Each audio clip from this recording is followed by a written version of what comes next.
Bonjour à tous et bienvenue dans Ceinture Noire, le podcast où on parle business, sport et à peu près tous les sujets qui nous permettent de nous développer. Aujourd'hui, j'ai la chance d'être avec une personne particulière puisque c'est Mathilde qui va aujourd'hui me donner la réplique et sur un sujet qui est particulièrement intéressant, je trouve, c'est travailler et partager sa vie avec une même personne. Est-ce que c'est le bon plan ou le véritable cauchemar?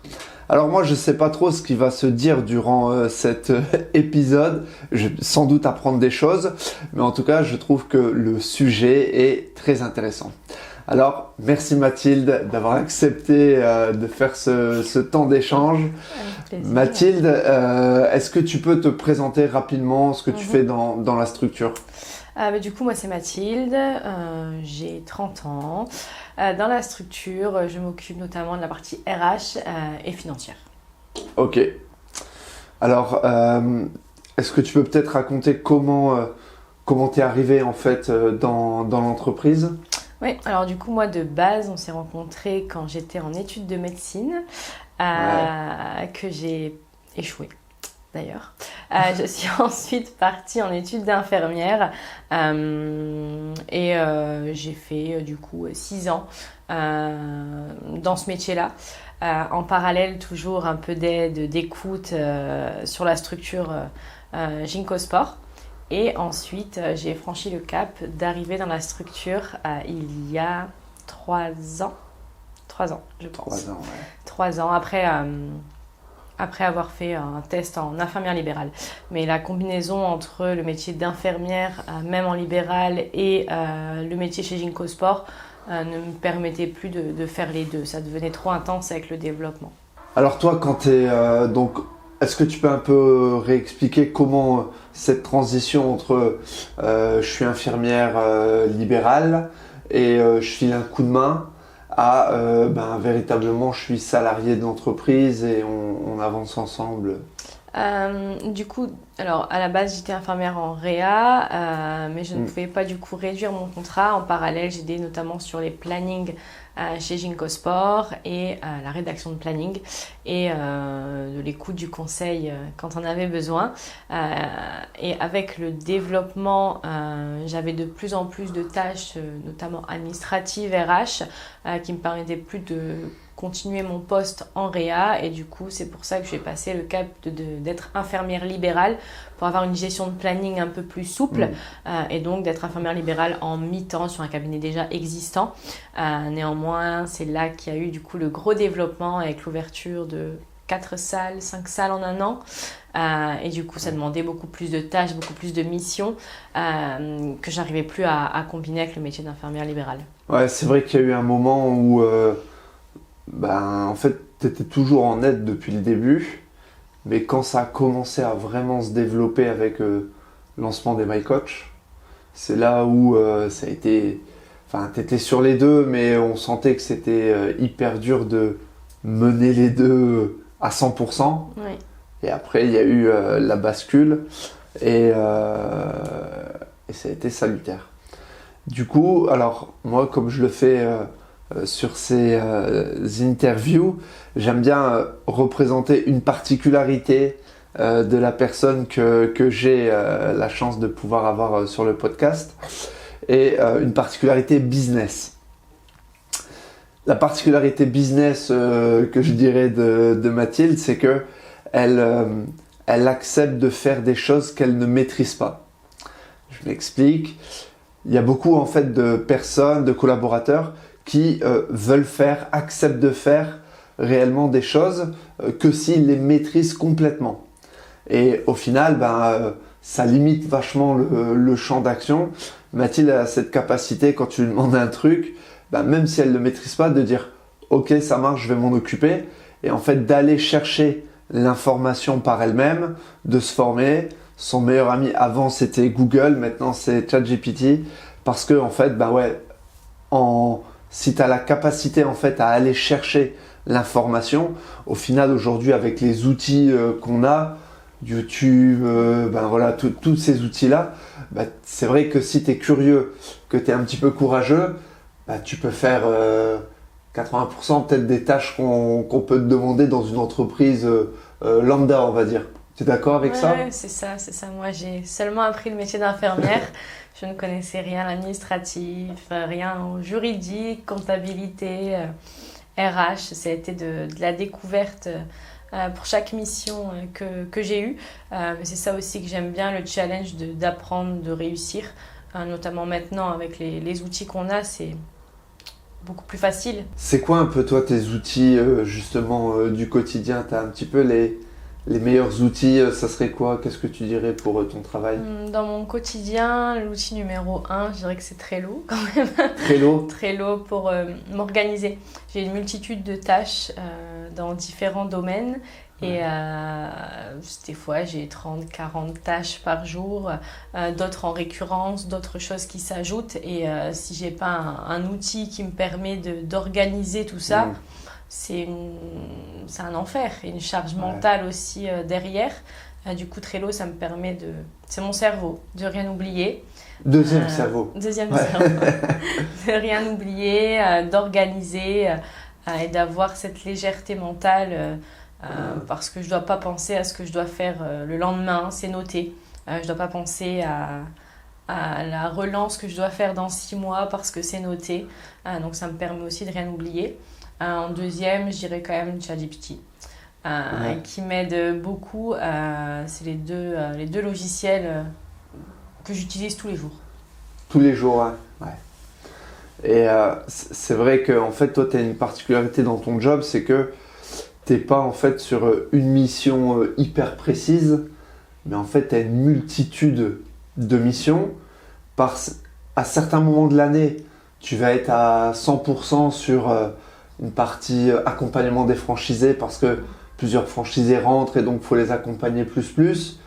À d'autres moments, tu vas être plutôt sur une partie administrative parce que il va y avoir de l'évolution, un changement dans l'organisation de l'entreprise majeure et donc ça va devenir le quotidien. Et du coup, en fait, ça te fait un spectre potentiel de missions qui est hyper large. Oui. Et ça, c'est pas perturbant de passer de la partie suivi de certains collaborateurs sur la partie commerciale, aux franchisés, de l'administratif, de la compta, du juridique. Je pense aussi que j'ai une multitude de tâches parce qu'on est en développement, qu'on n'est pas assez gros pour avoir des postes distincts. Donc la transition fait qu'on doit absorber chacun plusieurs rôles. Mais je pense aussi que dans un poste où je suis en monotâche, je m'ennuierai très vite, ou en tout cas je m'épanouirai pas. C'est ce qui me plaisait aussi, notamment en réa, parce que chaque cas est différent, on a l'adrénaline, et du coup là c'est pareil, on a des challenges, des tâches à réaliser, des fois en une courte période, des franchisés à aider, des clubs à monter. Et du coup, je pense réellement que je m'ennuierais si j'avais moins de panels. Mais du coup, il faut qu'on soit toujours en développement, sinon tu vas finir par continuer. Tu vois, cette notion-là, elle est hyper intéressante. C'est que quand tu commences à développer un business, en fait, tu as une phase où tu es en développement, mais par contre, tu ne peux pas encore te staffer comme la boîte que tu vas devenir, mais tu dois agir comme si tu y étais. Et du coup, en fait, le seul moyen d'y arriver, c'est d'avoir une équipe en interne qui soit en capacité d'absorber une charge de travail plus importante. Parce que l'avenir sera meilleur, mais toutefois, il y a un moment où tu n'as pas les moyens pour avoir tous les postes, et un DAF, un RH, etc. Mais tu as besoin d'assumer quand même les missions comme si tu les avais. Et ça, en fait, c'est un peu une vallée de la mort où tu peux, qui est désagréable quand même, tu vois, où tu dois abattre beaucoup de travail, quoi. C'est ça, et c'est aussi un risque pour la structure parce que comme c'est pas mon métier de base, notamment les multitudes de métiers à faire, c'est les erreurs du coup, les oublis notamment légaux. Même si on a des outils, même si je travaille, forcément des fois il y a des choses que je dois faire moins bien et qu'on a fait moins bien et qui derrière peuvent avoir forcément des répercussions.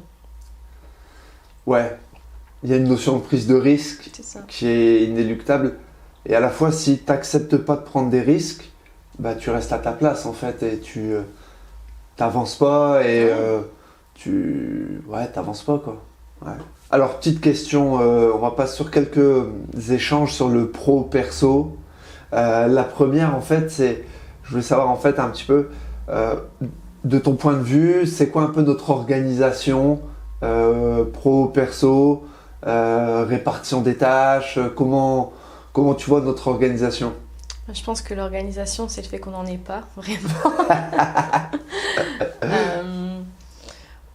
L'organisation, elle est surtout régie par Olympe, notre fille, qui doit assurer les conduites, le retour. Et la seule organisation, je dirais, c'est par rapport à elle, le fait qu'en général, tu la conduis le matin, je la récupère après la garderie et je m'en occupe après pour le coucher. Je pense que c'est la seule vraie organisation qu'on a dans le pro-perso, parce que hors de ce temps-là, on travaille. Ouais.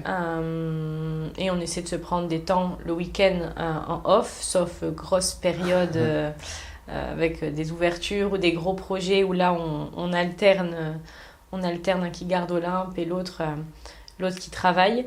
Mais je pense pas qu'on ait de réelle organisation sinon. C'est vrai qu'on a une vraie organisation comme par rapport à... Parce qu'en fait, j'ai peut-être oublié de le dire en introduction, mais Mathilde est ma compagne, hein, d'où le sujet en fait du podcast. Et on a une petite fille de 5 ans. Donc c'est vrai que l'organisation en fait de la maison se fait en fonction d'Olympe. Et des conduites le matin quand il y a l'école, de ses activités aussi, parce que là quand même elle fait de la boxe. Elle fait de la natation, elle fait de la danse, elle va à la prairie, enfin, ça fait quand même pas mal de conduites. Et donc, c'est régi surtout en fonction du timing d'Olympe. Et ensuite, dès qu'on a réglé le bonheur et l'épanouissement d'Olympe, c'est vrai qu'à l'intérieur ensuite des autres temps, au final, la plupart du temps, on le fait en mode travail. Nous, on a fait le choix de travailler à la maison, essentiellement. Et est-ce que tu penses que toi, le fait de travailler à la maison, est-ce que c'est une opportunité? Est-ce que c'est un vrai danger? Comment tu vois les choses? Je pense aussi que c'est une évolution. Parce que là, du coup, ça va te faire 11 ans du coup qu'on est ensemble. 11 ans, voilà. 11 ans. De base, du coup, il n'y avait que le site Ginko Sport à Tourcoing qui était ouvert et tu étais en 100% présentiel. Ouais. Du coup, c'est aussi un cheminement qui a abouti au fait de travailler à la maison. On travaille à la maison depuis 5 ans. Mais du coup, pendant 5 ans, c'était exclusivement du présentiel. Ouais. Parce que tu faisais tous les postes, vu qu'on avait une salle au sein de Ginko. Puis ensuite, j'ai aussi fait tous les postes au sein de la structure. Et maintenant, suite au développement, en fait, c'est depuis le développement, depuis l'ouverture des My Coach, où là, tu es à 95%, 90% en présentiel, en distanciel à la maison. Et du coup, niveau répartition pro-perso à la maison, je dirais quand même que c'est une grosse partie pro parce que dès qu'on n'a pas Olympe, on travaille, la semaine en tout cas.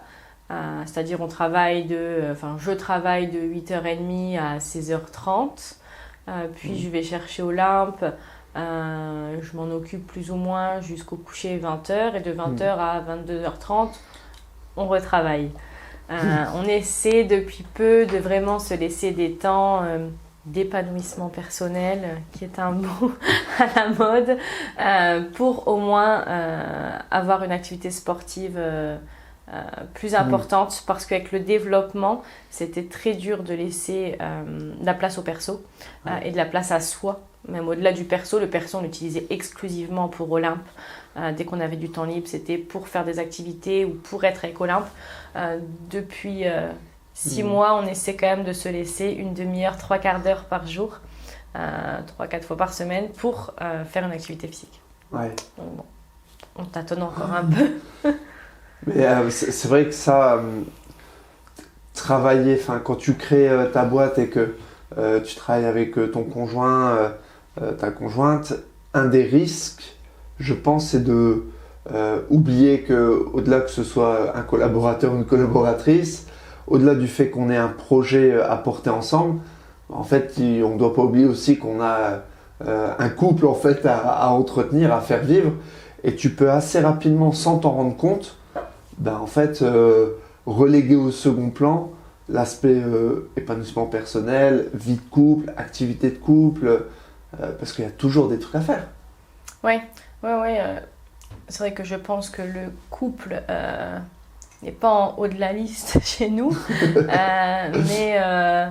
mais je pense aussi que le plaisir qu'on a à faire évoluer un projet, à monter des projets annexes ou pas, fait qu'on a un peu une cohésion aussi, un attrait sur le fait de partager quelque chose ensemble. Je pense qu'on n'a pas besoin aussi de beaucoup de moments annexes au travail. Des fois, on arrive aussi à se retrouver dans le travail. C'est un peu... Ouais, c'est vrai. C'est vrai que ça crée aussi du lien, le fait de construire quelque chose ensemble de plus grand que juste faire son truc de chacun de son côté. Le fait de le faire ensemble, ça crée aussi une dynamique qui est différente dans le couple. Ouais. On l'a bien compris, on est assez impliqué dans l'entreprise, le projet, etc.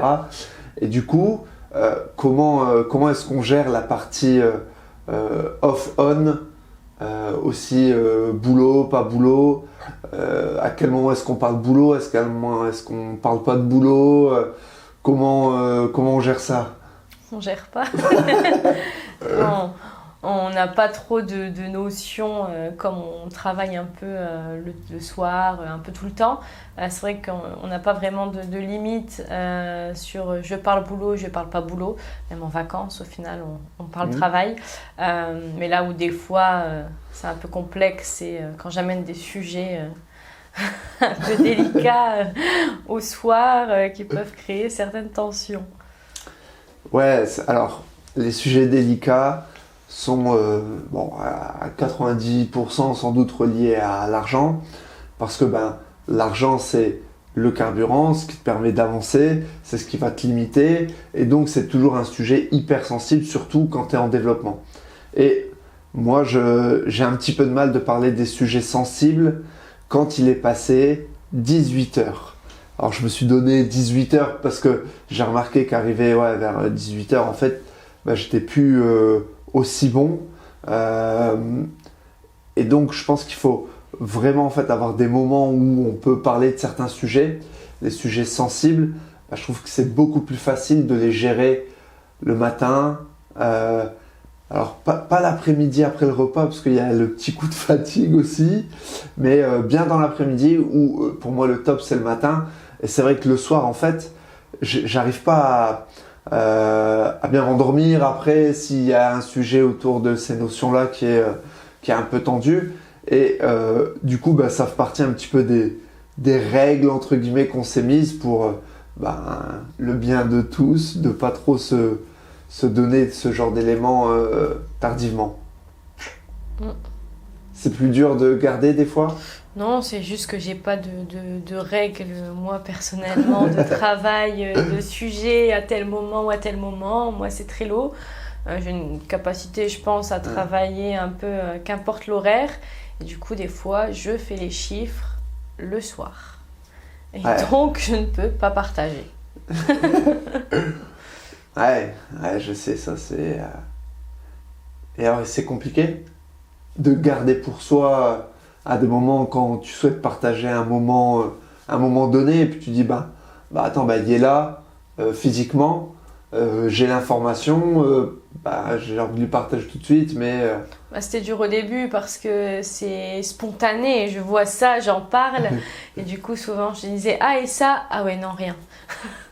Mais ça, c'est ce qu'il y a de pire, ça, du coup. Il fallait le tu sais, temps quand on te dit, il y a ça, non, si, vas-y, dis-le. Ouais. Est-ce qu'il y a eu c'est quoi un peu les moments de tension, de clash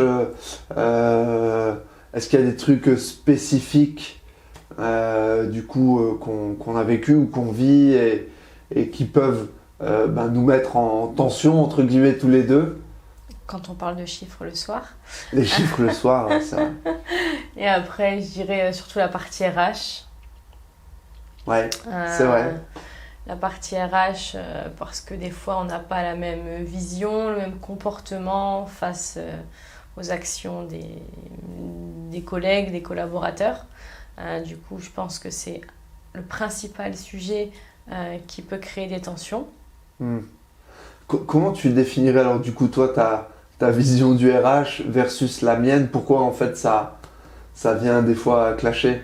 Je pense que tu as plus de vécu sur l'entrepreneuriat en général et du coup tu as plus de distance aussi face à tout ce qui est RH, soit aux collaborateurs notamment. Moi j'ai encore ma vision interne, je pense aussi de comment je suis moi et du coup c'est de la transposition, je pense aussi quand un salarié demande à 22h un truc pour le lendemain, quand il ne respecte pas les règles et qu'il veut 2 jours à poser la semaine prochaine, je vais un peu me mettre en 25 pour réussir à accepter sa demande, alors que c'est des choses que normalement on ne fait pas, etc. Et je pense que c'est ces sujets-là qui provoquent parfois des tensions chez nous. Ouais.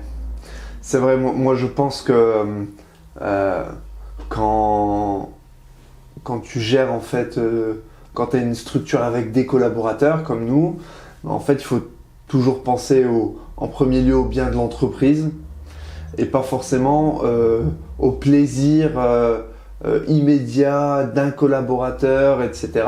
Parce que je pense que ça doit servir toute la structure et sur la durée. Et du coup, des fois, c'est vrai que ça me bouffe en fait de voir que tu passes énormément de temps à essayer, par exemple, parce que un collaborateur n'a pas fait sa demande de CP et il se réveille au dernier moment pour dire « Ah, mais en fait, non, moi, je veux partir là. » Et que je te vois essayer de retourner tout le planning pour faire plaisir à un mec qui est en faute parce qu'il n'a pas posé ses CP. En fait, je dis « Mais... » Non, on perd de temps, on perd d'énergie et c'est pas juste. Je trouve que c'est pas juste par rapport à ceux qui s'y sont pris au bon moment, qui ont fait l'effort d'eux. Pour moi, la justice, c'est de dire non, là c'est pas possible. Voici les dates auxquelles tu peux partir. Ah ouais, mais c'est la vie. Tu vois, je le vois plus comme ça parce que je trouve qu'il faut responsabiliser chaque personne sur ses actes. Bon, voilà, c'est un des sujets, par exemple. Mathilde agit en bonne mère de famille, à essayer de concilier tout ça. C'est vachement bien parce que si tu as une boîte qu'avec des personnes comme moi, en fait, tu finis à être trop dans ah non, mais c'est comme ça et puis point. Alors que oui, c'est vrai, parfois il y a besoin d'avoir de la souplesse, d'avoir de la mobilité. Et à la fois, si tu es trop à l'écoute d'un collaborateur qui respecte pas le cadre, tu finis à être presque rongé par le collaborateur. Alors qu'un collaborateur, il est là pour te permettre d'avancer plus vite, te simplifier la vie. C'est ça, normalement. Ouais. Il n'y en a pas un qui est au service de l'autre. D'après toi, c'est quoi le plus beau moment professionnel qu'on a pu vivre ensemble, partager ensemble? Tu penserais à quoi? Je dirais déjà quand... Je pense pas qu'il y en ait qu'un. En tout cas, pour le projet MyCoach, c'est la première ouverture du coup du premier studio MyCoach à Wascal. Et ensuite, au niveau création de projet franchise, l'ouverture du coup du studio de Caen qu'on a suivi du début à la fin ensemble. On continue d'ailleurs. Voilà. Ouais. C'est vrai que le studio de Caen, il y avait une saveur particulière parce que on a commencé à suivre Barnabé. D'ailleurs, coucou si tu nous regardes. On a commencé à le suivre donc avant son ouverture. Ensuite, on était présent le jour d'ouverture. On continue du coup aujourd'hui et moi c'est vrai que l'ouverture de Caen, c'était comme c'est une grosse satisfaction parce que c'est un projet qui a mis longtemps quand même à se mettre sur pied. Ça n'a pas été évident à lancer. Et puis là, ouverture. En plus là, son lancement est génial et il y a des chiffres incroyables. Du coup, ça c'est une vraie satisfaction. C'est une vraie satisfaction. Il y a aussi eu les 10 ans de Ginko Sport. C'est vrai, mais on n'était pas présent pour cette soirée. On ne sait plus. Mais du coup, je trouve que c'est moins... Tu le savoures pas de la même manière quand tu n'es pas présent sur les choses. Ouais, c'est vrai. Ça se vit. Qu'est-ce que tu dirais qui a changé dans notre couple? S'il y a des choses qui ont changé depuis, sur le fait que on travaille ensemble désormais, ce serait quoi pour toi les changements qu'il y a pu avoir? Par rapport à quand on ne travaillait pas ensemble? Ouais. On travaille. On travaille. Je dirais vraiment qu'on est dans une immersion du travail constante qui nous convient très bien. Je dirais que c'est la principale chose, c'est qu'avant, on était chacun de notre côté sur le pro. J'avais mon travail, tu avais le tien et on n'avait pas d'échange vraiment. Dans l'entreprise, du coup, comment on se répartit le qui décide quoi?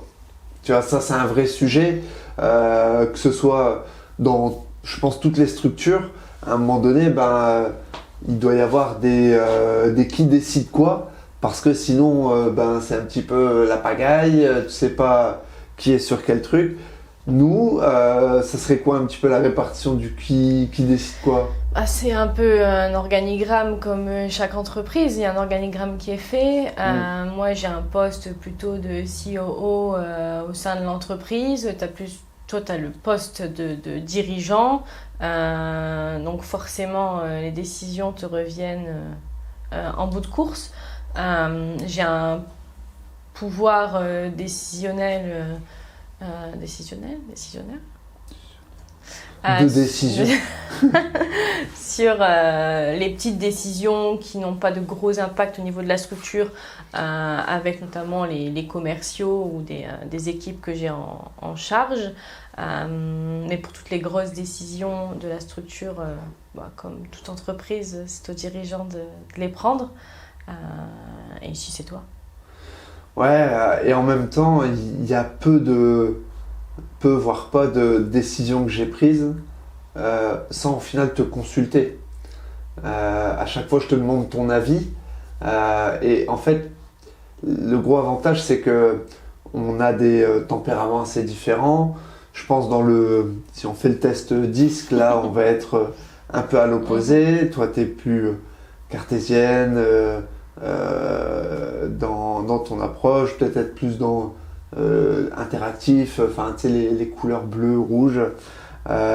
Et du coup, en fait, c'est hyper intéressant d'avoir une personne à qui tu peux présenter les choses, qui va avoir une vision beaucoup plus chiffrée, rentabilité, etc. Et donc, ça va être complémentaire avec ma vision peut-être plus...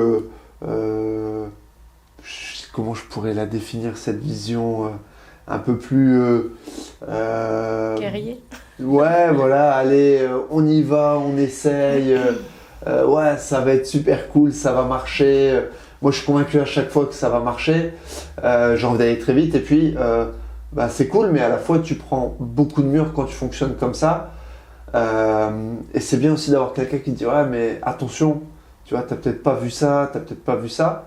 Et ça, en fait, tu me donnes ce retour-là, tu vois, de faire attention à ça. Ouais, mais regarde, t'as pas vu ce truc-là, tu vois, ce caillou là, tu l'as pas vu. Oui, complètement. Alors, quel conseil est-ce que tu donnerais à un couple qui souhaite entreprendre ensemble? Ça serait quoi peut-être les 3 conseils? On va se challenger sur 3 conseils. Je dirais que déjà c'est primordial d'être enjoué, d'aimer, d'être transporté par le projet en commun. De vraiment être convaincu par le produit en fait Oui. qu'on vend. C'est ça, mais Ouais. au-delà d'être convaincu par ce que tu vends, des fois tu es convaincu, mais tu n'as pas envie de mettre la main à la pâte. T'es juste convaincu. Et je pense vraiment que les deux personnes du couple doivent avoir envie de s'acharner, de travailler. Vraiment, ouais, la valeur primordiale, c'est le travail, en fait, je pense. Ensuite, je dirais qu'il faut quand même s'écouter. Quand on voit que il y en a un qui a un peu de mal, un peu fatigué ou qui a besoin vraiment d'une pause, de savoir écouter, de savoir voir pour lui dire tiens, vas-y, va prendre l'air, va marcher, fais une séance.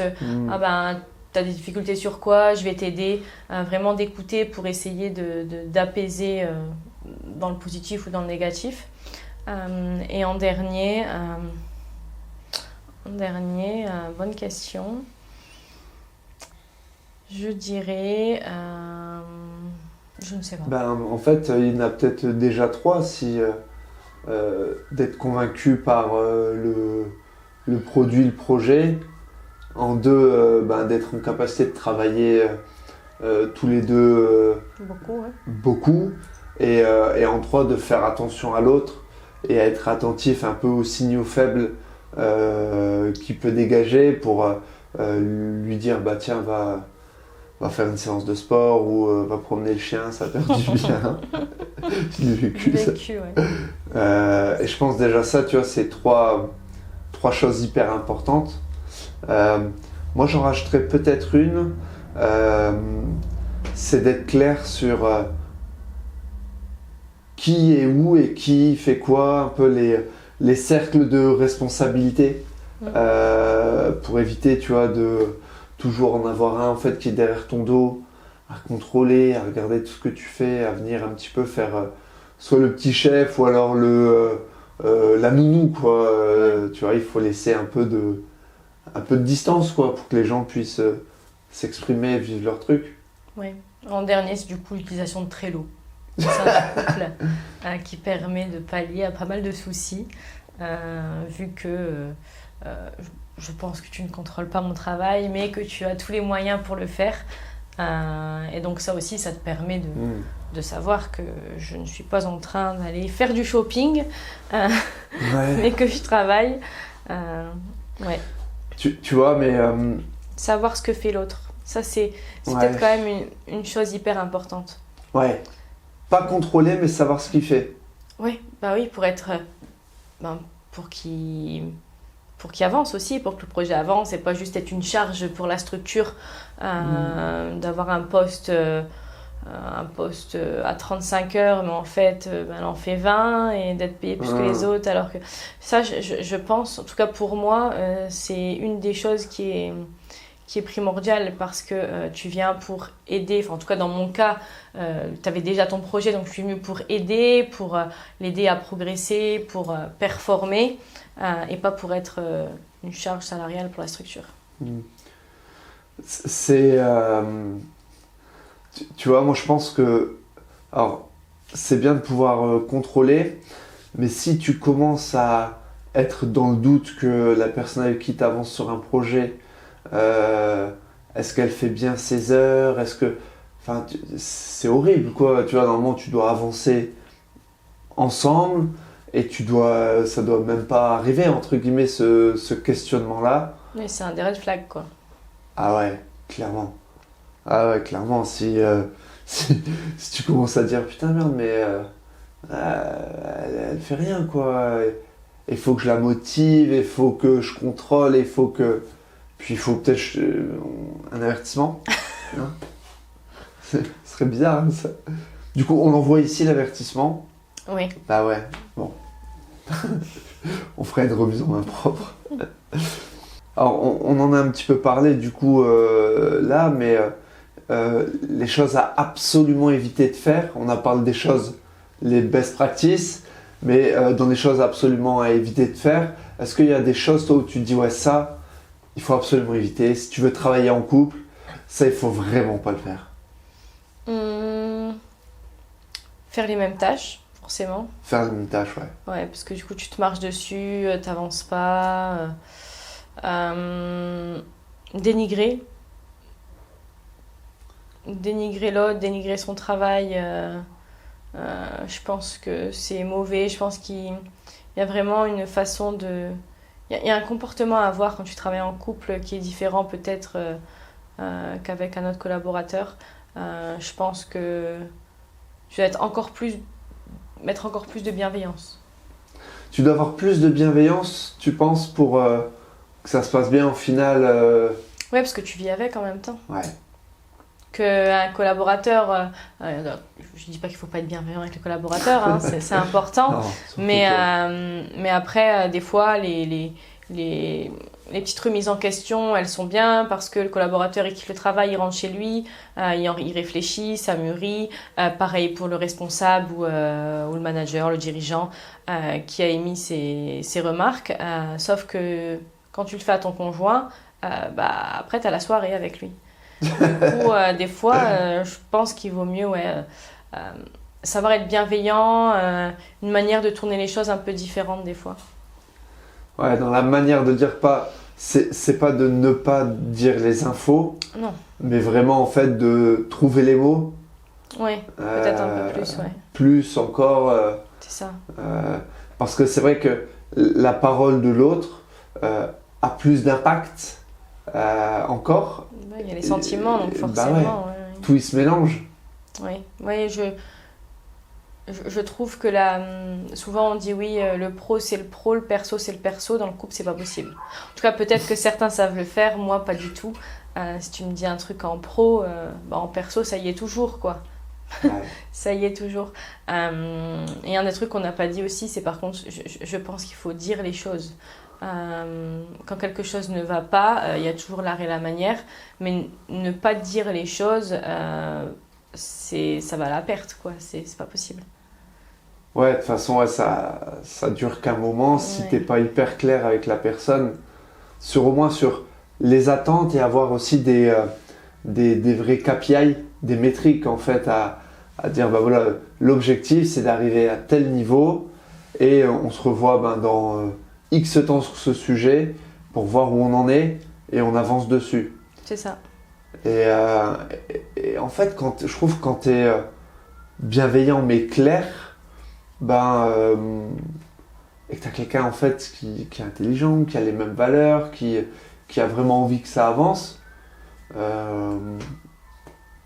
n'y a pas de raison que ça passe pas, quoi. Ouais, non. Une des choses après, je pense qu'il faut faire attention aussi, c'est quand on travaille ensemble, on travaille un peu sur le même volume horaire, plus ou moins, c'est d'avoir une charge répartie au niveau de la maison. Alors nous, on ne fonctionne pas avec des plannings où toi, tu as ça. Bon, naturellement, il y en a un qui fait qui est plus affecté à une tâche qu'à une autre, naturellement. Mais ensuite, je pense que ça, c'est un critère qui est hyper important, que ce soit pas la même personne qui fasse tout, parce que du coup, la charge mentale serait trop importante et je pense que ça pourrait pas aller bien loin. Ouais, faut que je fasse le ménage. Non, mais moi, alors, par exemple, dans mon cas, si c'est pas un minimum organisé, rangé, je ne peux pas travailler, c'est pas possible. Ouais. Et du coup, forcément, ça impacte le moral et donc ça peut créer des tensions. Ouais, c'est vrai. C'est vrai. C'est pour ça que, du coup, on essaie quand même tous les deux. C'est pour ça que je vais aller faire le ménage. Non, mais on essaie tous les deux de faire des tâches c'est vrai. à la maison. C'est vrai. Est-ce qu'il y avait des choses ou des infos où tu te dis, tiens, ouais, ça, c'est intéressant de le dire, de le savoir. Si tu veux travailler en couple, ça, il faut absolument que tu le saches. Est-ce qu'il y a des trucs comme ça où tu te dis, tiens, j'ai pas pu le dire et donc, je vais le dire? Je pense qu'on a essuyé un peu tous les sujets. Je pense que l'une des choses à retenir, c'est quand on travaille ensemble, forcément, le travail fait partie intégrante de la vie. Il n'y a pas de barrière, en tout cas pour nous. Après, peut-être que d'autres y arrivent, mais il n'y a pas de barrière pro-perso. Il n'y a pas de « on est vendredi, c'est le week-end ». Non, tout ça, ça n'existe pas. Le travail en partie intégrante. Après, ça ne veut pas dire qu'on ne prend pas des moments pour nous. On y arrive et on aime bien planifier des vacances, voyager, on arrive quand même à le faire, mais on sait que quand on est dans notre maison, le travail... Et c'est quoi, je pense, les soupapes parce que là, ceux qui vont nous regarder vont peut-être avoir peur, ils vont dire « Putain, mais je veux pas être en prison et travailler tout le temps. » Je pense que on pourrait avoir un rythme qui peuvent plaire à certains du 8h, 16h, lundi, mardi, jeudi, vendredi. Je pense que si je veux le faire, j'ai pas de souci à le faire. Néanmoins, forcément, la structure avancera moins vite, l'évolution sera moindre. Le futur qu'on espère, qu'on sait planifier, arrivera forcément dans plus longtemps, mais avoir un rythme cool une fois qu'on monte une entreprise, etc., c'est tout à fait possible. Ça dépend des ambitions de chacun. Nous, on a des ambitions plus importantes et du coup, on sait qu'on a envie de charbonner et du coup de faire en sorte que le travail représente 80% de notre vie parce qu'on a certaines ambitions, certains objectifs. Mais il est tout à fait possible de pouvoir avoir un rythme moins soutenu. Et je dirais que nous, nos soupapes actuellement, c'est du coup le sport qu'on s'impose pour le bien-être physique et mental. Et ensuite, je dirais quand même quand on voyage, on aime bien découvrir, voyager des pays et c'est une des choses qui permettent de s'évader. Et alors, c'est quoi le prochain voyage? c'est juste qu'on est dessus depuis combien de temps? Je sais pas. Ça fait peut-être pas si longtemps au final, mais... Je sais pas. Mais ça fait quelques jours là, en fait, on essaie de trouver un voyage. On a les dates, on a les critères qui sont pas hyper exigeants. Au final, ce qu'on veut, c'est... Du soleil, de la bonne nourriture. Du soleil, de la bonne nourriture. De quoi s'amuser pour Olympe. C'est à peu près tout. C'est parce qu'on n'est pas assez précis comme dans le travail. Et du coup...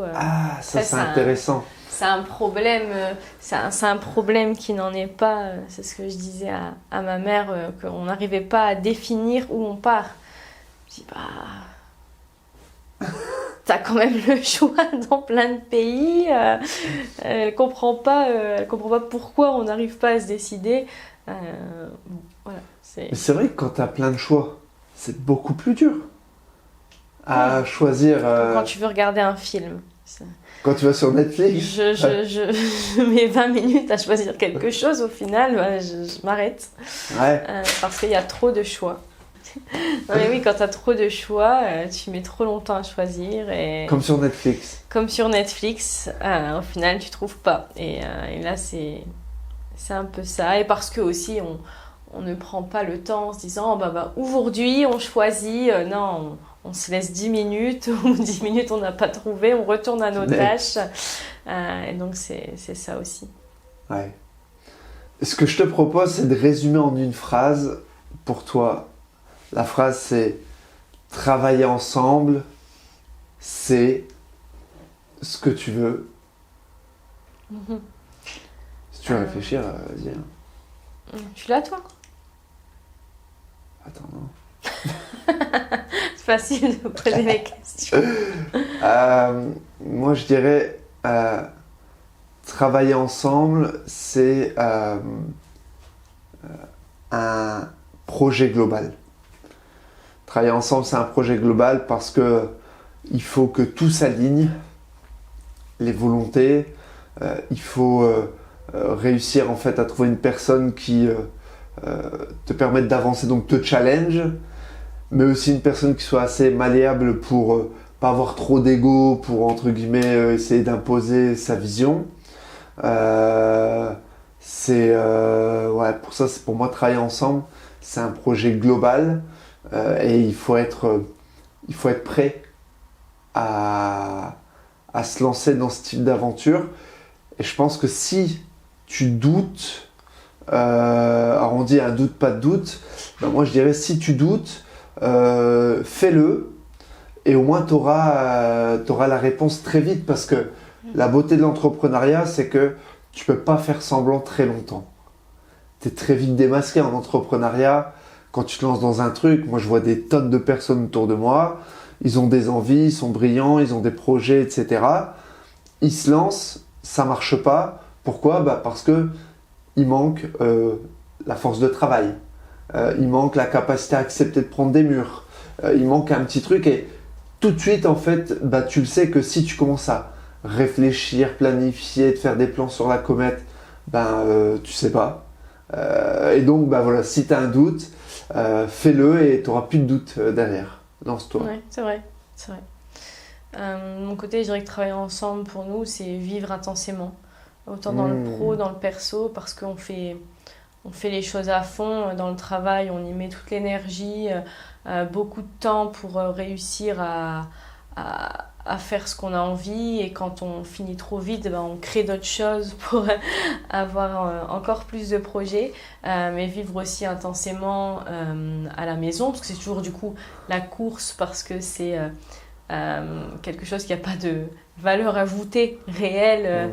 Et du coup, c'est comment réussir à avoir une maison propre plus vite, plus facilement, donc achat de robots, comment gagner du temps et aussi vivre intensément parce qu'avec notre fille, on passe moins de moments parce qu'elle va à la garderie, souvent les mamies la gardent, etc.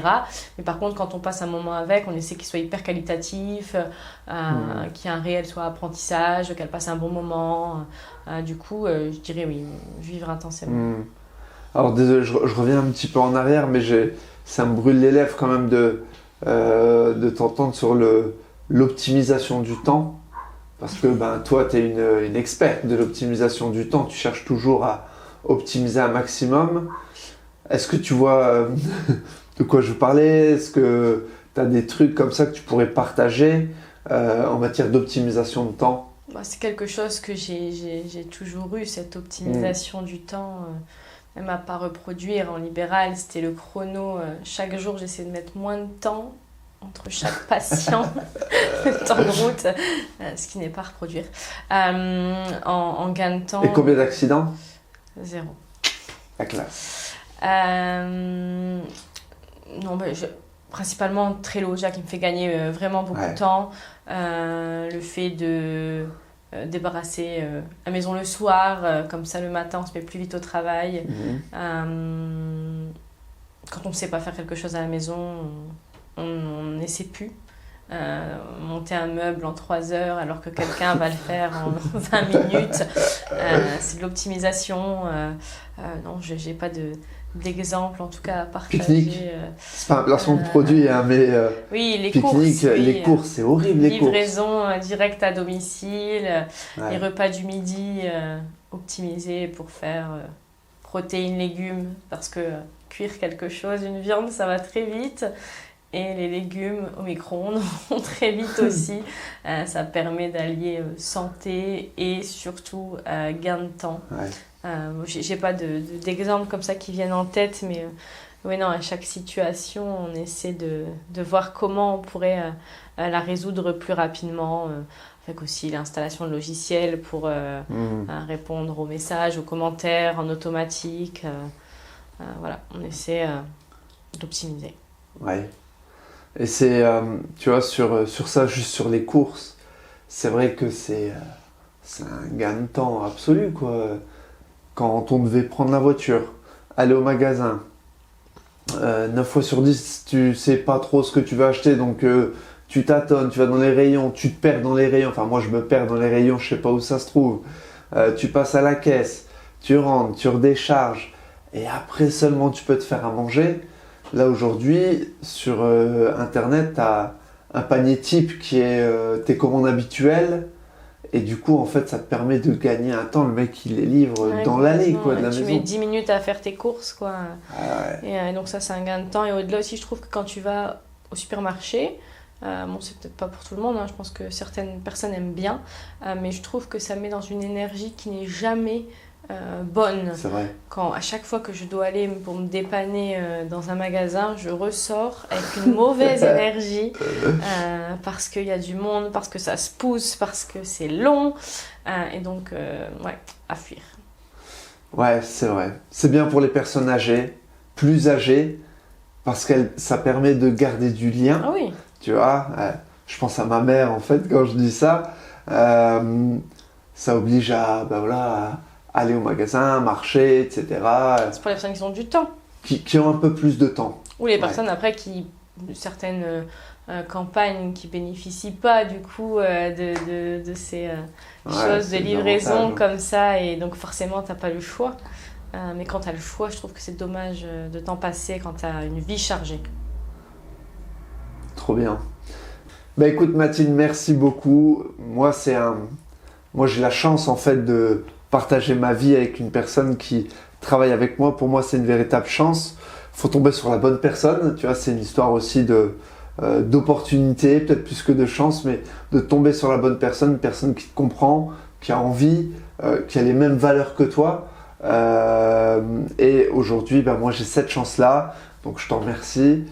C'est un vrai plaisir de pouvoir avancer ensemble sur ces projets et aussi de donner l'image en fait de parents à Olympe qui avancent, qui veulent pas rester en place, qui veulent plus. Et c'est ça aussi, et c'est aussi pour ça que moi je suis fier de partager ma vie avec toi. C'est beau ça. Merci beaucoup, c'était un vrai plaisir de faire cette discussion avec vous aujourd'hui.